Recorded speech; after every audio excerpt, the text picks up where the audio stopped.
खबर आपको बता दें, मध्य प्रदेश में 7 नवंबर को एक चरण में मतदान हो जाएगा और तेलंगाना में 30 नवंबर को वोटिंग। चुनाव आयोग से ये बड़ी खबर सामने आ रही है। आपको बता दें कि 5 राज्यों में विधानसभा चुनाव की तारीखों का अब ऐलान हो चुका है। इस वक्त की बड़ी जानकारी आपकी स्क्रीन पर है।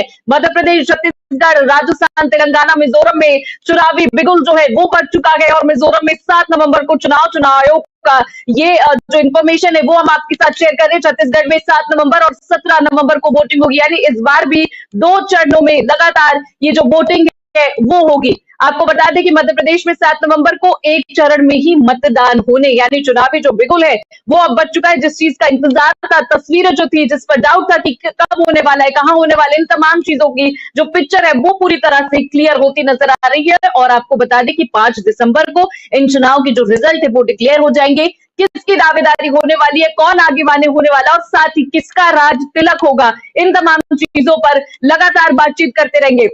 आपको बता दें कि इस पर ज्यादा चर्चा करने के लिए विपिन शर्मा, वरिष्ठ पत्रकार, हमारे साथ जुड़े हुए हैं। विपिन जी, आपका बहुत बहुत वेलकम है यहाँ पर। और साथ ही आपको बता दें कि यहाँ पर इन तमाम चीजों का जो डेट है वो अब डिक्लेयर कर दी गई है और साथ ही इन तमाम जगहों पर जो बिगुल है वो बजा दिया गया है। किस तरह की संभावनाएं नजर आ रही है और फिलहाल किसका पलड़ा जो है वो भारी नजर आ रहा? नहीं, देखिए, ये तो बिल्कुल जो एक अनुमान लगाया जा रहा था कि आज ऐलान होगा और चुनावों की तारीखों का करा जाएगा, घोषणा करी जाएगी औपचारिक तरीके से, तो वही हुआ है। लेकिन यहाँ पर क्योंकि ये ऐसा लग रहा था कि कुछ 2 चरणों में होंगे चुनाव किसी राज्य में, तो ऐसा नहीं हुआ है। सिर्फ केवल छत्तीसगढ़ में 2 चरणों में चुनाव करा जा रहा है, उसकी घोषणा हुई है। तो यहाँ पर अच्छी बात है और सबसे बड़ी बात है क्योंकि हम ऐसे दौर में इस समय वर्तमान का जो दौर है, ऐसे दौर से गुजर रहे हैं कि जब ये बात चल रही है कि 1 नेशन 1 पोल और साथ में रिफॉर्म्स की बात होती रही है, जो इलेक्टोरल बॉन्ड्स के तहत जो फंडिंग होती है और बेनामी चंदा जो आता है, तो वो तमाम बातें हैं, अपने अपने दावे करे जाएंगे जो राजनीतिक दल हैं। तो वही बात है, बड़ा दिलचस्प हो गया है। लेकिन मैं एक बात जरूर बोलना चाहूंगा, क्योंकि ये जो 3 राज्य हैं, आप मध्य प्रदेश, राजस्थान, छत्तीसगढ़ की बात करें, तेलंगाना भी है, मिजोरम भी है, लेकिन मैं 3 राज्यों पे ध्यान केंद्रित करते हुए एक बात जरूर बोलूंगा। जब चुनाव हुए थे पहले, तो वहां पर जब कांग्रेस ने बाजी मारी थी, तब ईवीएम में कोई गड़बड़ी के आरोप नहीं लगाए गए थे और कोई ईवीएम में मेल फंक्शनिंग की बात करें या ईवीएम मोदी वोटिंग मशीन नहीं बोला गया था। और तो ये बातें हैं कि यही बात है कि अभी जो चुनाव आयोग की तरफ से ये घोषणा हुई है, तो यहाँ पर ये बात समझनी चाहिए कि कई जो संस्थाएं हैं वो निष्पक्ष होकर काम करते हैं, उन पे भी काफी जिम्मेदारी होती है, जवाबदेही होती है। हम अकाउंटेबिलिटी, ट्रांसपेरेंसी की बात करते हैं, तो विश्वास रखना चाहिए। और यहाँ पर जनता जनार्दन होती है, वो लोकतंत्र के महापर्व में जब निकलेंगे तो कई उनके दिमाग में फैक्टर्स होंगे जिनको वो मद्देनजर रखते हुए अपना बेशकीमती वोट डालेंगे। विपिन जी, अगर कांग्रेस की बात करें तो 2 राज्यों में सीधे तौर पर डिफेंडर है, छत्तीसगढ़ में और राजस्थान में, लेकिन यहाँ पर किसी का जो नाम है सीएम के चेहरे को लेकर नहीं लिया जा रहा है। तो क्या ये कांग्रेस मान चुकी है कि जो अभी फिलहाल 2 सीएम है वो सफल नहीं रहे? नहीं, ऐसा नहीं है। वो देखिए, वो आप उसकी तुलना कर सकते हैं भाजपा के साथ, क्योंकि भाजपा भी कई राज्यों में अपने मुख्यमंत्री उम्मीदवारों की घोषणा नहीं करते, कुछ उनके औपचारिक तरीके से। तो वही बात है, दिल्ली में आप चुनाव देखिए, जो दिल्ली में पहले किरण बेदी जी का चयन करा गया, उसके बाद जब करारी हार मिली, जबकि वो इतनी काबिल उनका प्रशासन का अनुभव रहा है और पहली महिला आईपीएस, तो बड़ी उम्मीदें थी।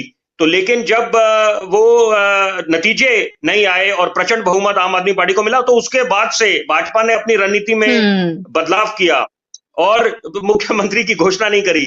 तो यही बात है। तो ये भी बात जनता भी समझती है भली भांति कि ये तो है नहीं कि यहाँ पर राज्य के चुनावों में प्रधानमंत्री, उनका चेहरा अपनी जगह, उसकी अहमियत है, लेकिन मुख्यमंत्री कौन होगा ये भी जनता जाननी चाहती है। तो यहाँ पर अब मुझे लगता है कि उन्हीं के जो रणनीति है भाजपा की, तो उस पे कांग्रेस चल रही है और कुछ सोच समझ के करा होगा। बड़े सुलझे हुए नेता हैं कांग्रेस में, उसके पीछे जरूर कोई वजह होगी।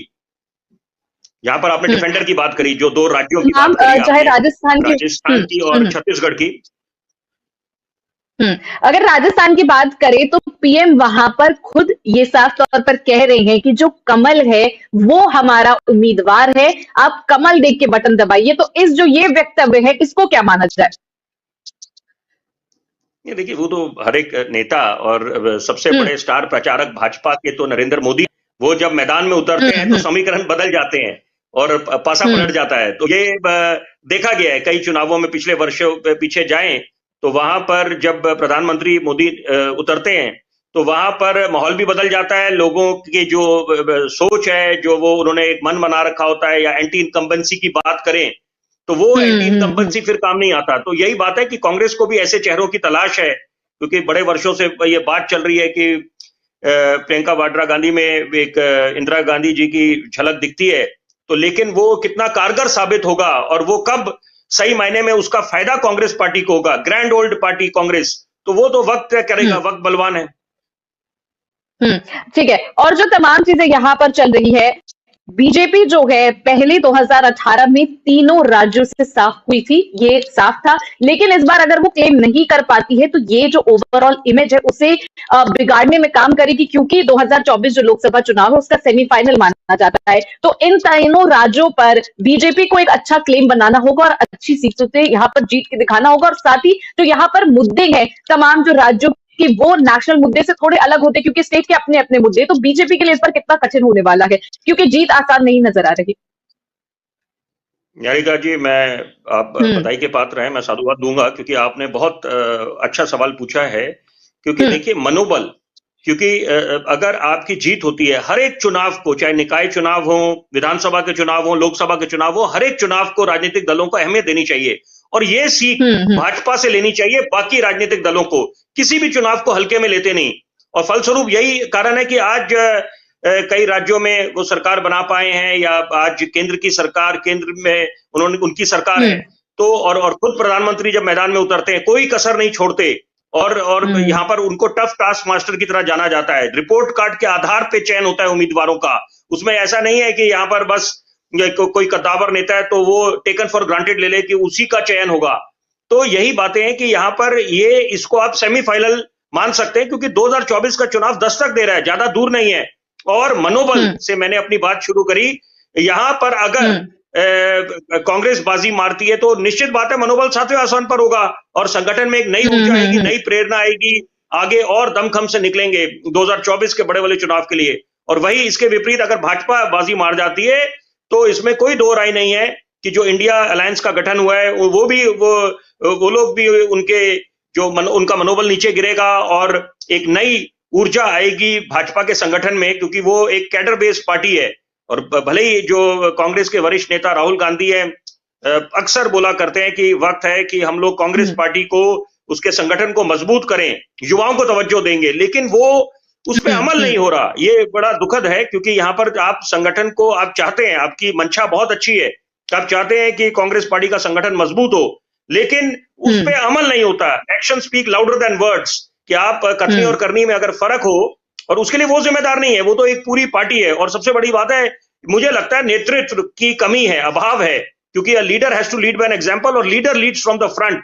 तो यहाँ पर एक मैं जरूरी बात चाहता हूं आपके दर्शकों तक पहुंचे, कि दिल्ली में एक नारा चला था कि प्रधानमंत्री कौन, आंख बंद करके नरेंद्र मोदी, मुख्यमंत्री कौन, आंख बंद करके अरविंद केजरीवाल। इसके मायने क्या हैं, इससे क्या निष्कर्ष निकाला जाए? इसका निष्कर्ष ये है कि आज की जो आवाम है 21वीं सदी की, वो बहुत समझदार है। आप उनको कम नहीं समझ सकते किसी भी लिहाजे से, क्योंकि वो समझते हैं कि यहाँ पर प्रधानमंत्री के लिए कौन उम्मीदवार चयन करना है। लोकसभा के चुनाव का मतलब है, भले ही हिंदुस्तान में प्रेसिडेंशियल इलेक्शंस नहीं है जैसे अमेरिका में होते हैं डेमोक्रेट्स और रिपब्लिकन्स के बीच में, लेकिन फिर भी यहाँ पर लोगों को समझ आता है कि लोकसभा के चुनाव के मायने है कि हमारा अच्छा प्रधानमंत्री हो, जो ना केवल हमारा मार्गदर्शन करे देशवासियों का, बल्कि अंतरराष्ट्रीय पटल पे, वैश्विक स्तर पर हिंदुस्तान का परचम लहराए, और सबसे बड़ी बात है कि विश्व हमारा लोहा माने। तो ये तमाम बातें जो एक वोटर जो है अपने मद्देनजर रखता है जब वोट डालने जाता है।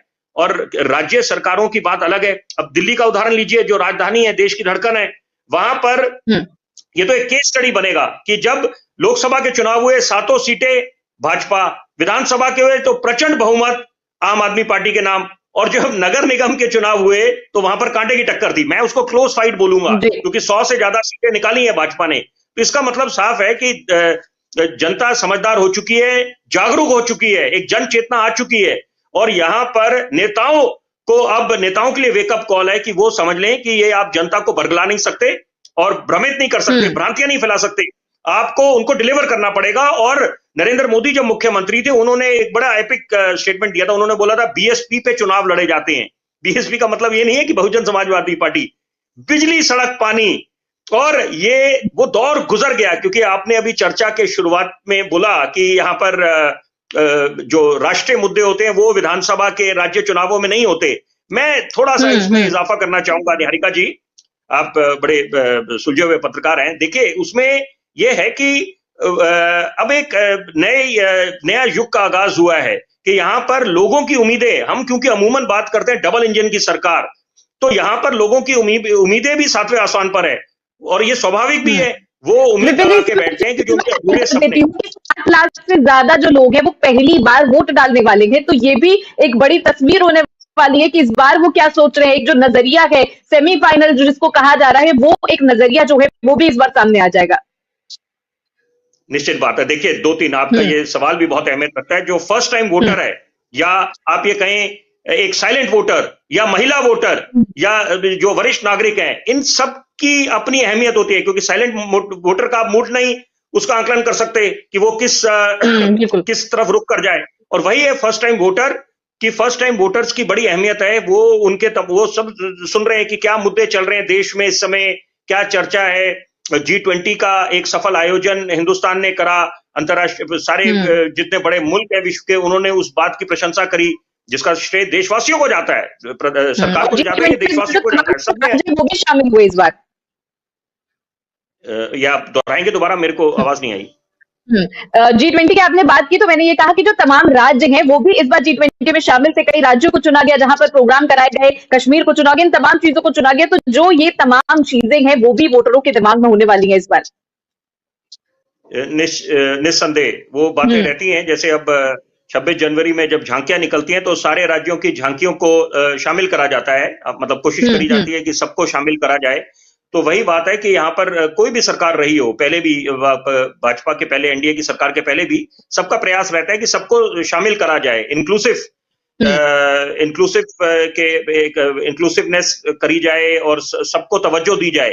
तो यहाँ पर मुझे लगता है कि एक जो राज्य चुनाव है, तो क्योंकि आज की उम्मीदें क्या है, क्योंकि वो दौर गुजर गया जब हम महज एक वोटर अपेक्षा करता था कि बिजली, सड़क, पानी उनको मुहैया कराई जाए। इस समय वो चाहते हैं नए एक्सप्रेस बने, फुटओवर ब्रिज बने, नए एम्स बने, विश्वविद्यालय बने अव्वल दर्जे के, और अव्वल दर्जे का स्वास्थ्य संसाधन हो। तो ताकि, क्योंकि कोरोना काल में हमने जी के देखा, कभी सपने में सोचा था नहीं कि ऐसा दिन आएगा जब लॉकडाउन होगा, हाहाकार मच जाएगा प्राण वायु को लेकर, ऑक्सीजन को लेकर, वेंटिलेटर्स को लेकर। तो वहां पर अब यही है कि जो नेता उनको ये भरोसा जता सकें और उनकी उम्मीदों पे खरा उतरेंगे, तो वही बाजी मारेंगे, वही बाजीगर कहलाएंगे। और सबसे बड़ी बात है कि ये जो फ्रीबी कल्चर चल रहा है, मैं उस पर भी थोड़ा बोलना चाहूंगा। देखिए, उसके सिक्के के दोनों पहलू हैं।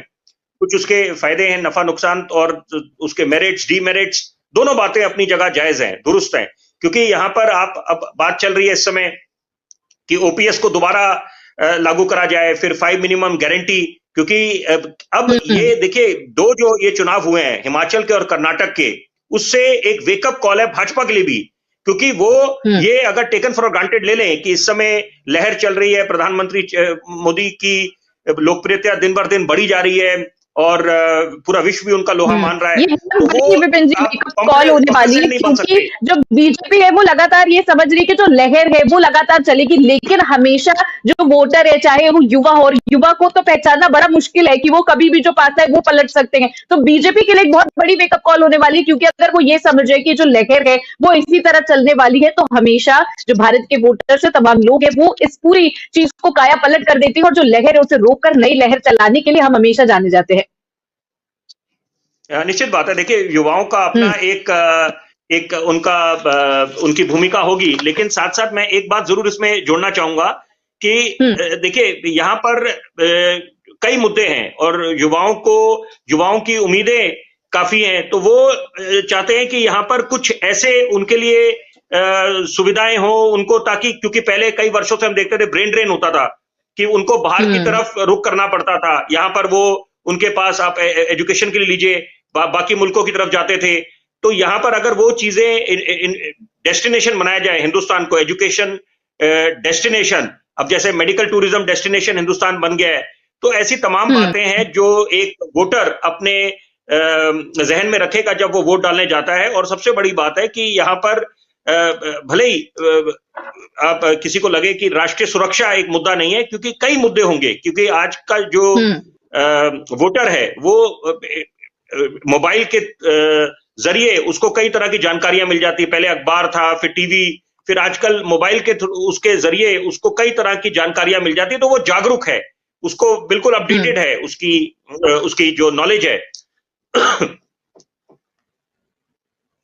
जी विपिन जी, यहाँ पर अगर मैं बात करूं कि जो तमाम पार्टियां हैं, चाहे कांग्रेस और बीजेपी हो, लेकिन अगर कांग्रेस की बात करें तो वहां पर जो अंतर्कलह है वो लगातार बाहर आती है और जो जनता को दिखाई देती है, जो मुझे लगता है कि एक जो वोटर का दिमाग है उससे यहाँ पर काबू करने में पूरी तरह से यहाँ पर सफल साबित होती है। लेकिन अगर बीजेपी में जो भी अंतर्कलह होती है, तमाम चीजें होती है, वो उभर कर वापस नहीं होती। हालांकि हर पार्टी में इस तरह की चीजें होती है, लेकिन बीजेपी इस चीज को कंट्रोल कर रखती है और जनता तक सामने नहीं आने देती। लेकिन अगर राजस्थान की बात करें तो वहां जो कोल्ड वॉर चल रहा था वो किसी से नहीं छुपा हुआ है। तो इन बातों का कितना असर होने वाला है, क्योंकि ये जो माथा फोड़ा-फोड़ी चलती रहती है पार्टियों में, वो बहुत ज्यादा लोगों को यहाँ पर जो है प्रभावित करती है। क्योंकि मुझे ऐसा लगता है कि तमाम लोग ये जानते हैं कि नेताओं के बीच में क्या कुछ चल रहा है, और ये भी जानना चाहते हैं कि जो अहम चेहरे हैं उन्हें आगे क्यों नहीं लाया जा रहा। बहुत लाजवाब सवाल आपने पूछा है। देखिए कि कांग्रेस और गुटबाजी एक ही सिक्के के दो पहलू हैं, और बड़ा दुख होता है बोलते हुए, क्योंकि स्वर्णिम इतिहास वाली कांग्रेस पार्टी है। आजादी के बाद किसकी सरकारें रही हैं किसी को बताने की आवश्यकता नहीं है, बड़े महानुभाव दिए हैं कांग्रेस पार्टी ने। लेकिन इस बात को भी नकारा नहीं जा सकता, नजरअंदाज नहीं करा जा सकता कि अगर हम मध्य प्रदेश, राजस्थान की बात करें, अलग अलग पावर सेंटर्स बने हुए हैं, खेमे बने हुए हैं। क्या हम राजस्थान की बात करें, सचिन पायलट की, अशोक गहलोत की आपस में जो तनातनी चल रही है, तकरार चल रही है, थमने का नाम नहीं ले रही है, और बार बार वो ये एक जताने की कोशिश करते हैं all is well, but all is not well actually. और सबसे बड़ी बात है कि मध्य प्रदेश में जग जाहिर है कि अलग अलग खेमे बने हुए थे, कमलनाथ, दिग्विजय सिंह, ज्योतिरादित्य सिंधिया, इतने कद्दावर नेता हैं, और क्या योगदान रहा है ज्योतिरादित्य सिंधिया किसी को बताने की आवश्यकता नहीं है, और वो हताश होकर भाजपा की तरफ रुख कर गए। तो इसका मतलब ये है कि यहाँ पर आपको सबको, जो आपके नेता हैं उनको आपको पहली बात तो गुटबाजी पे काबू लाना पड़ेगा, कि जो अलग गुटबाजी, और उसका वो कैसे काबू होगा उसका भी देखिए। अगर आंकलन करा जाए तो अगर आपका नेतृत्व मजबूत है, रोबस्ट है, तो आप उस पे बिल्कुल काबू कर सकते हैं। यही कारण है कि प्रधानमंत्री मोदी की बात करें तो उनको टफ टास्क मास्टर बोला जाता है, और अगर मुख्यमंत्री योगी की बात करें उनको भी टफ टास्क मास्टर बोला जाता है, एक सिंघम छवि वाले मुख्यमंत्री।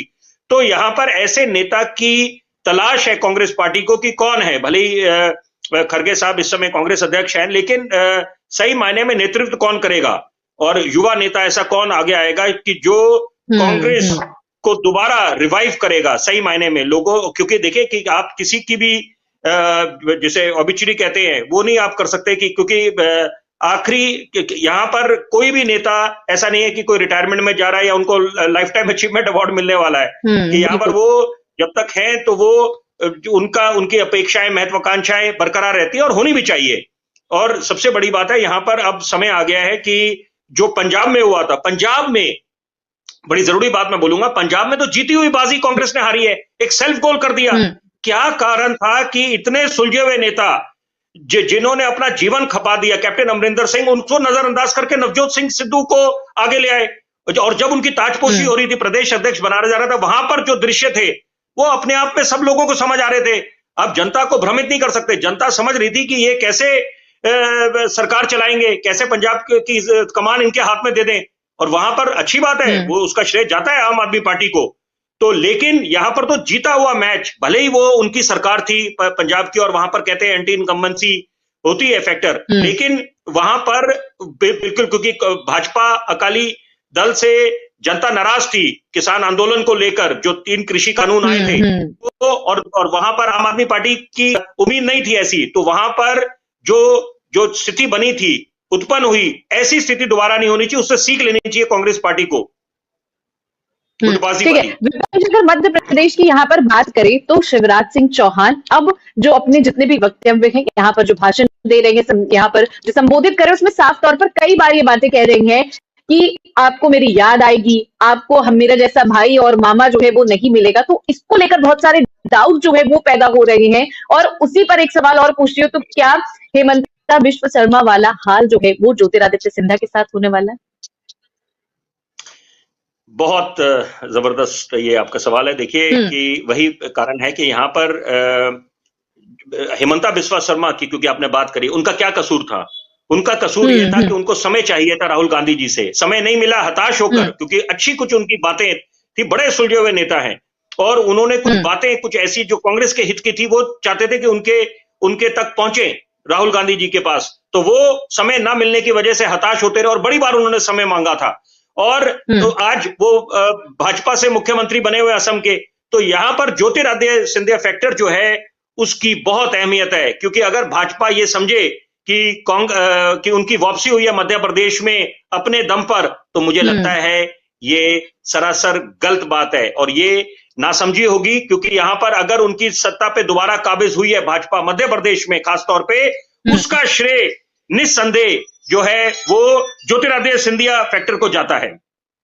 लेकिन ज्योतिरादित्य सिंधिया को जाता है, लेकिन साथ ही जो शिवराज सिंह चौहान है उनका जो क्रेडिट है वो भी नहीं छीना जा सकता, क्योंकि जो वहां पर जितनी भी अभी मध्य प्रदेश में डेवलपमेंट हुई है उसको लेकर कई ऐसे क्षेत्र हैं जो शिवराज सिंह चौहान को ही दोबारा देखना चाहते हैं और उन्हीं को अपने सामने रखकर जो है वोट डालने वाले हैं। तो क्या इससे असर पड़ेगा? क्योंकि ज्योतिरादित्य सिंधिया लंबे समय से मध्य प्रदेश से जुड़े हुए हैं, लगातार कांग्रेस के लिए भी काम किया और अब बीजेपी के लिए भी काम कर रहे हैं, लेकिन क्या बीजेपी मान चुकी है कि शिवराज सिंह चौहान को आगे नहीं, ज्योतिरादित्य सिंधिया को ही आगे रखा जाएगा? लेकिन जो कई वोटर्स है वो ये भी मानते हैं कि शिवराज सिंह चौहान ने बहुत ज्यादा डेवलपमेंट जो है वो मध्य प्रदेश में किया है, कई जो मुद्दे हैं जिनके बारे में बातें नहीं हुई थी वो सीएम रहते हुए उन्होंने उठाए हैं। देखिए, होश और जोश युवाओं के पास है, और होश जो पॉलिटिकल मैच्योरिटी जिसको कहते हैं, वो वरिष्ठ नेता जैसे शिवराज सिंह चौहान की बात करें, और जोश जैसे ज्योतिरादित्य सिंधिया के पास है, तो इसका मिक्सचर ऐसे उम्मीदवार का चयन करा जाए जिसके पास दोनों हो। तो पॉलिटिकल मैच्योरिटी ज्योतिरादित्य सिंधिया के पास है, तो भरोसा करना पड़ेगा। ऐसा नहीं है कि आप ये सोचें कि वो पुराने कांग्रेसी हैं तो उनको आगे ना लाया जाए, ऐसा नहीं है। यहां पर आप देखिए कितना बड़ा बलिदान करा देवेंद्र फडणवीस ने महाराष्ट्र में, कि यहां पर, और मुख्यमंत्री की कुर्सी छोड़ना कोई आसान बात नहीं है, तो यहां पर लेकिन उन्होंने करा, पार्टी हित में काम करा। तो मुझे लगता है अपने आप में भी वो एक केस स्टडी है, और उससे प्रेरणा लेनी चाहिए बाकी राजनीतिक दलों को कि जब मौका आए तो वहां पर, और कांग्रेस पार्टी ने भी करा था, इसमें भी कोई दो राय नहीं कि सोनिया गांधी जी प्रधानमंत्री बन सकती थी हिंदुस्तान की, उन्होंने डॉक्टर मनमोहन सिंह को वो आगे मौका दिया, तो ये बहुत अच्छी बात है। तो यहां पर मुझे लगता है वक्त आ गया है बदलाव का, परिवर्तन ही संसार का नियम है, और ये भाजपा के हित में होगा कि अगर ज्योतिरादित्य सिंधिया को मौका मिलता है, क्योंकि और उनको देखिए जैसे मेंटोर की भूमिका में या कोई और बड़ा ओहदा या केंद्र में लाया जा सकता है शिवराज सिंह चौहान को, ताकि वो भी हताश महसूस ना करें, या वो भी ना, क्योंकि 2024 का भी चुनाव है। तो यहां पर तमाम ऐसी बातें हैं कि जो भाजपा के जो वरिष्ठ नेता हैं, और वो जब फैसला करने बैठेंगे तो वो ये उनके दिमाग में है, निश्चित बात है, क्योंकि मध्य प्रदेश का चुनाव उनके लिए बहुत अहमियत रखता है। तेलंगाना और मिजोरम की अगर बात करें तो वो हिंदी भाषी जो बेल्ट है, बाकी 3 राज्य उनसे बिल्कुल अलग है। तो यहाँ पर किस तरह के मुद्दे होने वाले, क्योंकि मिजोरम को थोड़ा सा सेंसिटिव एरिया कहना कुछ गलत नहीं होगा, तो यहाँ पर जो तमाम मुद्दे हैं वो किस तरीके से होने वाले हैं, और यहाँ पर जो रण है उसकी लड़ाई कैसी होने वाली है?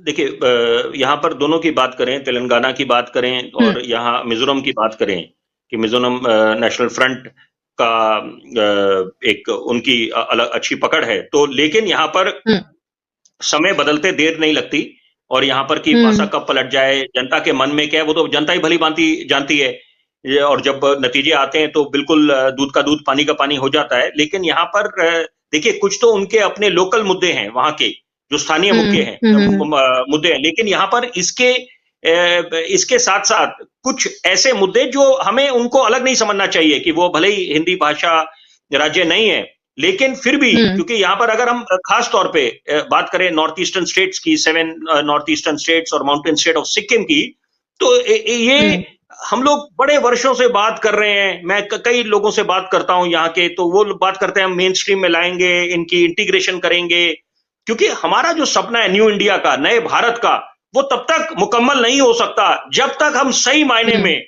उस पर अमल ना करें, इनको इंटीग्रेट ना करें, हम उनको जज करें उनके तौर तरीके से, उनके जो कस्टम्स है, रिचुअल से। तो मुझे लगता है वो बहुत गलत बात है। यहाँ पर समय आ गया कि हमें ये उस पे अमल करना पड़ेगा और कुछ करके दिखाना पड़ेगा। और वहां पर कई समस्याएं हैं नॉर्थ ईस्टर्न की।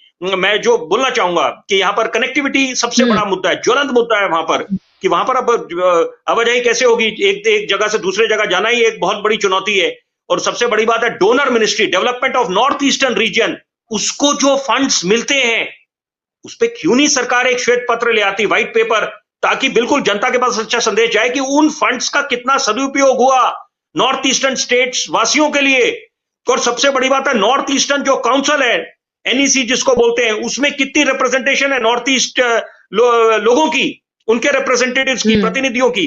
तो ये तमाम बातें जो हैं, मुझे लगता है कि ये एक वोटर के दिमाग में वे करेंगी। और यहाँ पर कई मुद्दे हैं, मिले जुले मुद्दे हैं, कि उनके जो स्थानीय मुद्दे हैं, उनके जो लोकल मुद्दे हैं, उनकी जो समस्याएं इतने सालों से रही है, कौन नेता, क्या जो वर्तमान की सरकार है वहां पर वो सक्षम रहे हैं।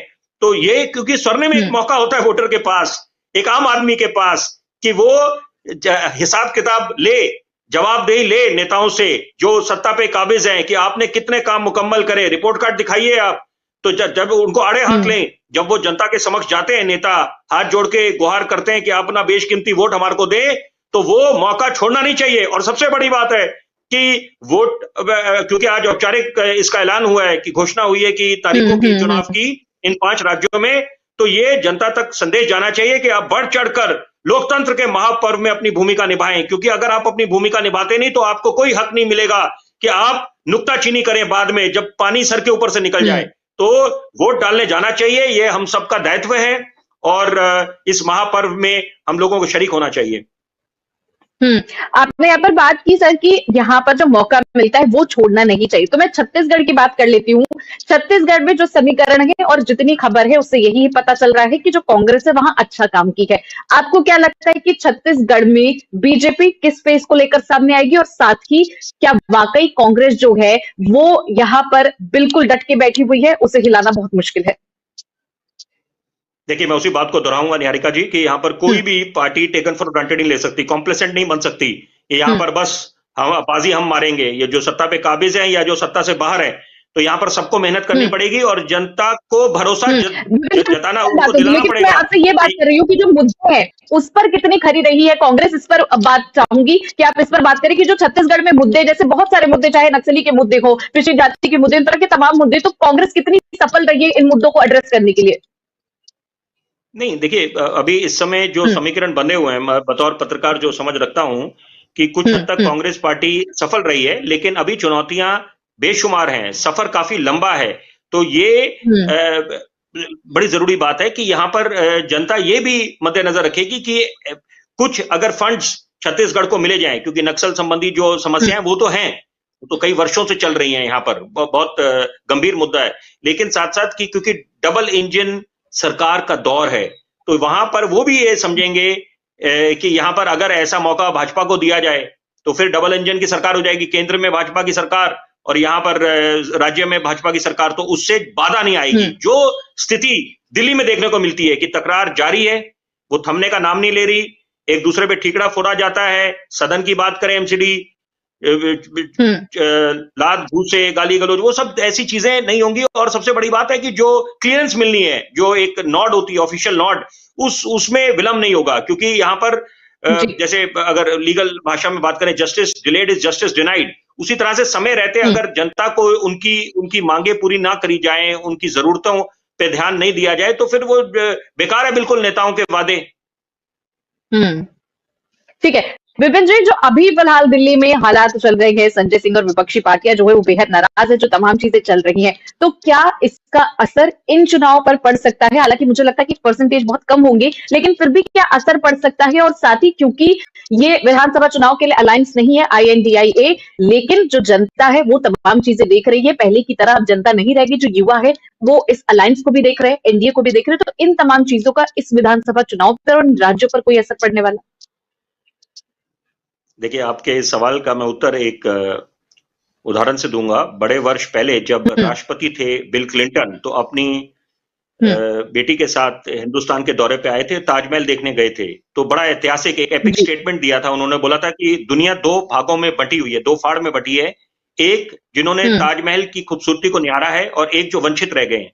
तो वही बात है कि कुछ ऐसे लोग हैं जो मोदी प्रेमी हैं, जो वो अंधभक्त कहना, बिल्कुल मैं उस बात से बिल्कुल इत्तेफाक नहीं रखता। तो वो तो ये इन बातों से बचना चाहिए, ऐसी बेतुकी बातों से। ये किसी भी नेता के लिए, चाहे हम सोनिया गांधी जी की बात करें, अरविंद केजरीवाल जी की बात करें, अगर वो जिस मुकाम पे पहुंचे हैं उसके पीछे उनकी कड़ी मेहनत है, क्योंकि there is no shortcut to success. तो यहाँ पर ये बात समझनी चाहिए कि कुछ लोग मोदी प्रेमी हैं और कुछ लोग मोदी विरोधी हैं। तो यहाँ पर ये बातें हैं कि कुछ लोग ये सोचेंगे तानाशाही चल रही है, एक यहाँ पर कि सबको आप ईडी और सीबीआई को लगा रखा है, मुस्तैदी दिखा रहे हैं, तो ये ऐसा क्यों, सारे विपक्ष के नेता ही इनको दिखते हैं, और वो मुस्तैदी, वो बाकी जो नेताओं पे आरोप है, जो सत्ता पे जो काबिज हैं उनके नेताओं पे आरोप है, तो उनको नजरअंदाज कर दिया जाता है, या जो बाकी विपक्ष से भाजपा में शामिल हो जाते हैं उनके सारे दाग धुल जाते हैं। कुछ ऐसी नई वॉशिंग मशीन रखी हुई है। और यहाँ पर दूसरी बात इसकी ली जाए कि यहाँ पर चुनावी मैदान में जाकर सारे राजनीतिक दल, कांग्रेस की भी बात करूंगा, आम आदमी पार्टी, सबने बड़े बड़े वादे करे थे, और आम आदमी पार्टी कैसे सत्ता पे काबिज हुई है? उनका जो प्लान था तो वो तो था ही, ये भ्रष्टाचार के खिलाफ हम लोग, उन्होंने मुहिम छेड़ी थी, एक क्रांति लेके आए थे। तो अगर वो कट्टर ईमानदार बोलते थे और वो अपने आप को सर्टिफिकेट देते थे, तो यहाँ पर अगर उनपे गंभीर आरोप हैं, तो उससे फिर कैसे आप बोल सकते हैं तानाशाही? ये तो अच्छी बात है, जनता के संदेश जाएगा। अगर कुछ तथ्य नहीं निकलते, कुछ सबूत नहीं मिलते, और कोर्ट से जमानत है सबसे बड़ी बात। अगर हम उप मुख्यमंत्री की बात करें जो जेल में है इस समय, मनीष सिसोदिया, तो वो उनकी जमानत अगर खारिज हो रही है तो उसके पीछे आप न्यायालय को नहीं बोल सकते, वो तो न्याय प्रक्रिया है। तो वहां पर इसका मतलब है कुछ ना कुछ दस्तावेज हैं जो इनके पास है, ईडी के पास, और कुछ सबूत है, तो जिसके कारण उनको जमानत नहीं मिलती। तो ये सारी बातें हैं। तो मुझे लगता है दोनों पहलू हैं अपनी जगह, जो जनता अपने मद्देनजर रखेगी। जो चाहते हैं कि भाजपा आए, मोदी प्रेमी है, उनको केवल मोदी दिखते हैं, तो वो उनके नेतृत्व पे भरोसा अपना बरकरार रखेंगे। और जो समझ रहे हैं कि नहीं, हमारा भरोसा इंडिया अलायंस पे एक परिवर्तन आना चाहिए, बहुत हो गया, अति हो गई, और तो यहाँ पर वो बिल्कुल बढ़ चढ़ के वो एक कांग्रेस को ही समर्थन करेंगे। राजस्थान की किसी तरह से भाजपा को सत्ता से दूर रखा जाए। जी।